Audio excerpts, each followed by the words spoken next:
Hello everyone, my name is Atharva और आज हम बात करेंगे एक और नए डेरिवेशन की क्लास 12 फिजिक्स फर्स्ट चैप्टर से। आज का हमारा टॉपिक क्या रहेगा? आज का हमारा टॉपिक रहेगा प्रूफ ऑफ गॉस थ्योरम। देखो यहां पर हमने क्या किया है, एक चार्ज माना है जिस पर हमारा चार्ज प्लस q है, एक पॉइंट P माना है जो कि इस चार्ज से r डिस्टेंस दूर है।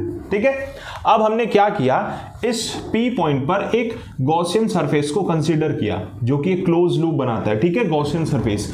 अगर हम बात करें इस पॉजिटिव चार्ज की वजह से इस पॉइंट P पर इलेक्ट्रिक फील्ड की डायरेक्शन क्या होगी?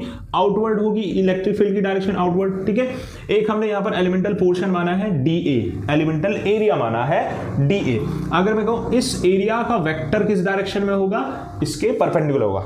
मैं एक बात बता दूं आपको, मान लो ये एरिया है तो एरिया वेक्टर कैसे जाता है? उसके परपेंडिकुलर। ठीक है, परपेंडिकुलर। अब देखो यहां पर ये एरिया है, इसका परपेंडिकुलर एरिया वेक्टर किधर जाएगा? परपेंडिकुलरली। यहां पर एक चीज समझ में आती है हमें कि इलेक्ट्रिक फील्ड और एरिया के बीच में जो एंगल बनेगा वो कितना रहेगा? 0 डिग्री। ठीक है, उसके बाद हम अपना टॉपिक स्टार्ट करते हैं।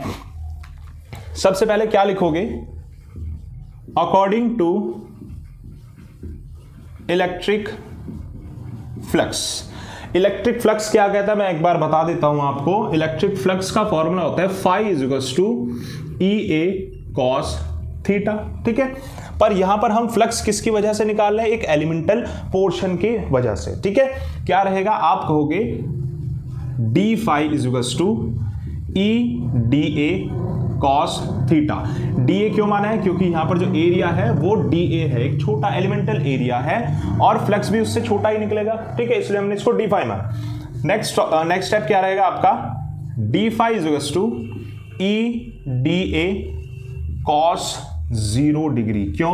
क्योंकि थीटा हमने देखा कितना है भाई? 0 डिग्री। ठीक है, अब अगर मैं कहूं आपको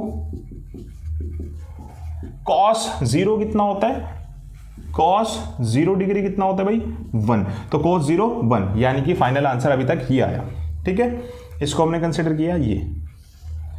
अब हम क्या करेंगे, लिखेंगे टेकिंग इंटीग्रेशन बोथ साइड। दोनों साइड हमने इंटीग्रेशन लिया तो क्या होगा? Integration d phi = E integration dA। ठीक है, इंटीग्रेशन फ्लक्स का हुआ, d phi का हुआ और इंटीग्रेशन dA का। इसका इंटीग्रेशन होगा तो क्या आएगा? phi = EA। एरिया का इंटीग्रेशन होगा तो ये पूरा एरिया आएगा, है ना? पूरा एरिया कितना है? अब ये छोटा सा एलिमेंटल पोर्शन का इंटीग्रेशन करें तो टोटल एरिया आएगा। अब अगर मैं कहूं ये कैसा सरफेस है? ये एक स्फेरिकल सरफेस है और एरिया ऑफ स्फेयर कितना होता है भाई? एरिया ऑफ स्फेयर कितना होता है? 4πr²।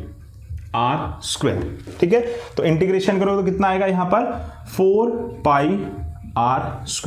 ठीक है, इसको अभी हम मान लेते हैं फर्स्ट इक्वेशन। ठीक है, उसके बाद अगर मैं कहूं आपको इलेक्ट्रिक फील्ड की वैल्यू कितनी होती है? 1/4πε0 Q/r²। नेक्स्ट स्टेप में हम क्या करते हैं? इलेक्ट्रिक फील्ड की वैल्यू डाल देते हैं। phi = E की वैल्यू क्या रहेगी? 1/4πε0 Q/r²। और बाद में क्या है? एरिया कितना है? 4πr²। ठीक है, 4π से 4π कैंसिल आउट, r² से r² कैंसिल आउट। क्या बचेगा? phi = Q/ε0।